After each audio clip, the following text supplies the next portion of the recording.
Hi friends, இன்றைக்கி வீடியோவில் Christmas special biryani செய்ய போகிறோம். அது எப்படி செய்யலான்னு பார்க்கலாம். ஆக்சுவலாக வந்து நான் சிக்கனோ மட்டனோ வச்சு யூஸ் பண்ணல, வெறும் சிம்பிள் எக் பிரியாணி தான் பண்ண போகிறோம். வாங்க அதை எப்படி பண்ணலான்றதை பார்க்கலாம். அதுக்கு ஃபஸ்ட்டு என்னென்ன வேணுன்றது வெங்காயம், தக்காளி, கொஞ்சம் இஞ்சி பூண்டு பேஸ்ட்டு, கொத்தமல்லி, புதினா, கொஞ்சமாக தயிர் எடுத்திருக்கேன். தயிர் எதுக்குன்றதை நான் அப்புறமா சொல்கிறேன். ஃபஸ்ட்டு ஒரு சின்ன கிண்ணத்தில் தண்ணி ஊற்றிக்கலாம். அந்த தண்ணியில் ஒரே ஒரு முட்டை தான் எடுத்திருக்கேன். ஏன்னா வந்து நான் கொஞ்சமாக பாப்பாக்காக மட்டும்தான் செய்ய போகிறேன். ஸோ அதுக்காக அதை பாயில் பண்ணிடலாம். அப்புறம் ஸ்பைசஸ் என்னென்ன வேணுமோ எல்லாமே வச்சுக்கலாம் ஒரு இதில். இப்போ ஒரு சின்ன பாத்திரத்தில் ஹீட் பண்ணிவிட்டு அதில் வந்து கொஞ்சமாக நெய் போட போகிறேன். நெய் கூடவே கொஞ்சமாக ஆயிலும் போடலாம். நீங்கள் ரெண்டும் கலந்தும் போடலாம், இல்லை ஏதாவது ஒன்று போடணும்னு நினச்சாலும் ஓகே தான். நெய் போடும்போது வாசனை கொஞ்சம் நல்லா இருக்குன்றதுக்காக நான் வந்து நெய்யும் கொஞ்சம் ஆயிலும் சேர்ந்து போட்டிருக்கேன். இது ரெண்டும் போட்டதுக்கப்புறமா அதில் நம்ம ஸ்பைசஸை ஆட் பண்ணிக்கலாம். எந்த அளவுக்கு தேவையோ அந்த அளவுக்கு எண்ணெயும் நெய்யும் பார்த்து போட்டுக்கோங்க. ப்ரெட்டும் நல்லா சூடானதுக்கப்புறம் நம்ம அதில் ஸ்பைசஸ் லவங்க, பட்டம், கிராம்பு, சோம்பு இது எல்லாமே போட்டுக்கலாம். எங்கள் எக்கு வந்து நல்லா வெந்துருச்சு, அதனால் அதை எடுத்து வச்சுட்டேன். இப்போ நம்ம இந்த ஸ்பைசஸ் போட்டிருக்கோம் இல்லைங்களா, அது கூட வந்து நம்ம வந்து ஆனியன் ஆட் பண்ணணும். அதுக்கு முன்னாடி இந்த தயிர் எடுத்து வச்சுருக்கேன்னு சொன்னோம் இல்லைங்களா, இந்த தயிரில் வந்து 1 ஸ்பூன் அளவுக்கு நான் மிளகாத்தூள் போட்டு மிக்ஸ் பண்ணி வச்சுருக்கேன். அதை தனியாக எடுத்து வச்சிடலாம். இப்போது இது நல்லா சூடானதுக்கப்புறமா இதில் வெங்காயம் போட்டுறேன். ஃபஸ்ட்டு வெங்காயம் போட்டு கொஞ்சம் நல்லா வதக்கிடலாம். சிம்மிலேயே வச்சுக்கோங்க, முடிஞ்ச அளவுக்கு எல்லாமே வந்து சிம்மிலேயே வச்சுட்டு பண்ணுங்கள். அப்போ தான் அடி பிடிக்காமல் இருக்கும் சட்டுன்னு. வெங்காயம் போட்டதுக்கப்புறமா அது கூட வந்து கொஞ்சமாக இஞ்சி பூண்டு பேஸ்ட்டை நம்ம போட்டுக்கலாம். வெங்காயம் கொஞ்சம் நல்லா ஓரளவுக்கு லைட்டாக கோல்டன் ப்ரௌன் வர வரைக்கும் வதக்கிட்டு அதுக்கப்புறமா போடுங்க. அந்த கேப்பில் இப்போ நம்ம என்ன பண்ண போகிறோம்னா, அந்த தயிரோடு நான் மிளகாத்தூள் கலந்து வச்சேன் இல்லைங்களா, அதை தான் இப்போ எடுத்து காமிச்சிருக்கேன். அது கூட நம்ம ஒரு சில மசாலா ஐட்டம் சேர்க்கணும். அது என்னென்னன்றதை சொல்கிறேன். இப்போ வெங்காயம் ஓரளவுக்கு வதங்கிருச்சு. அதில் இஞ்சி பூண்டு பேஸ்ட்டு கொஞ்சமாக போட்டிருக்கேன். அதையும் போட்டு நல்லா மிக்ஸ் பண்ணிடலாம். அதுக்கப்புறம் நல்லா வதங்கினதுக்கப்புறம் கொஞ்சமாக தக்காளி போட்டுக்கலாம். ஒரு சின்ன வெங்காயம் அப்படின்னா ஓரளவுக்கு கொஞ்சம் மீடியம் சைஸ் பெரிய தக்காளி ஒன்று எடுத்திருக்கேன். அதுக்கேற்ற அளவு, எனக்கு நான் கொஞ்சமாக தான் குவான்டிட்டி போட்டிருக்கேன், அதனால் நான் அந்தளவு எடுத்திருக்கேன். நீங்கள் எவ்வளோ எடுத்துக்கிறீங்களோ அந்தளவுக்கு போடுங்க, சரிங்களா. அதுக்கப்புறம் கொஞ்சமாக கல் உப்பு போட்டிருக்கேன். நமக்கு அந்த பிரியாணிக்கு எந்த அளவுக்கு உப்பு தேவையோ அந்தளவுக்கு உப்பு போட்டுக்கோங்க.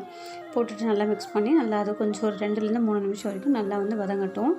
இப்போ வந்து அந்த தயிரோட நான் ஃபஸ்ட்டு வந்து மிளகாத்தூள் சேர்த்துருந்தேன்.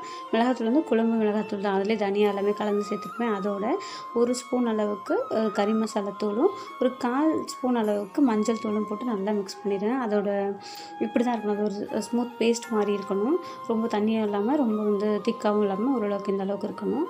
இப்போ நம்ம வந்து மசாலாவை வந்து தனித்தனியாக போட்டு வதக்க போகிறது இல்லை, மொத்தமாக அந்த தயிரோடு கலந்து வச்சுருக்கோம் இல்லைங்களா, இதை தான் நம்ம அதோட ஆட் பண்ண போகிறோம்.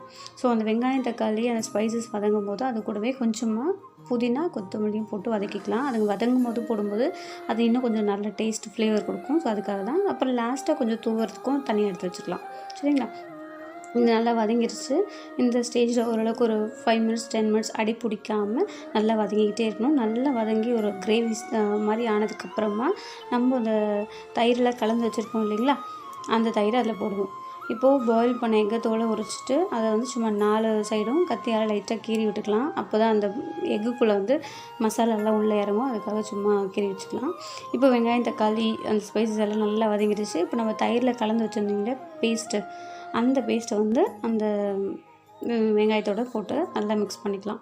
ஸோ இப்போ இதுக்கப்புறம் நம்ம தனியாக எதுவும் போட போகல, இந்த கிரேவியோடு தான். அது ஒரு மாதிரி நல்லா கிரேவியாக நல்லா திக்காக கிடைக்கும், சூப்பராக இருக்கும்.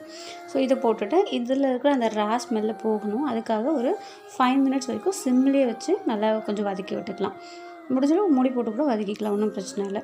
இப்போ ஆயிடுச்சு. ஒரு 5 மினிட்ஸ்க்கு அப்புறமா நான் என்ன பண்ணேன்னா, நம்ம அரிசி எந்த அளவு எடுத்துருக்கோமோ, இப்போ நான் பாஸ்மதி ரைஸ் தான் எடுத்திருக்கேன் அப்படின்னா 1 கிளாஸ் நான் பாஸ்மதி ரைஸ்னால் நான் வந்து ஒரு 1.25 கிளாஸ் யூஸ் பண்ணியிருக்கேன். நீங்கள் அதை பார்த்துட்டு யூஸ் பண்ணுங்கள். அரிசி எவ்வளோ நேரம் ஊறிதுக்கு என்னன்றதை பார்த்துட்டு அந்த மாதிரி யூஸ் பண்ணுங்கள். பட் கம்மியாகவே ஊற்றுங்க. இப்போ ஊற்றினதுக்கப்புறம் நான் நல்லா ஒரு 1/2 மணி நேரம் ஊற வச்சுருந்தேன். அந்த அரிசியை நல்லா கழுவி வாஷ் பண்ணி அதை வந்து இப்போ வந்து பிரியாணியோட போட்டுடலாம். போட்டதுக்கப்புறமா ஒரு 5லேருந்து ஒரு 8 நிமிஷம் வரைக்கும் ஒரு மூடி போட்டு அதை வந்து ஒரு 1/2 பாயில் வரைக்கும் வேக விட்டுடலாம். அது பாதி கொஞ்சம் வெந்ததுக்கப்புறமா, அதாவது ரொம்ப ஃபுல்லாக பாயில் ஆகிறதுக்கு முன்னாடி ஒரு ஆஃப் வெந்திருக்கும்போது நம்ம எக்கு வச்சுருந்தோம் இல்லையா, அந்த எக்கு உள்ளே போட்டுடலாம். ஏன்னா இப்போவே நம்ம போடும்போது அந்த எக்கில் வந்து எல்லா மசாலாவும் போகும். அதனால தான் இப்போ நான் போடுறேன். இதுக்கப்புறம் ஒரு 5 மினிட்ஸில் கண்டிப்பாக பிரியாணி ரெடி ஆயிடும்.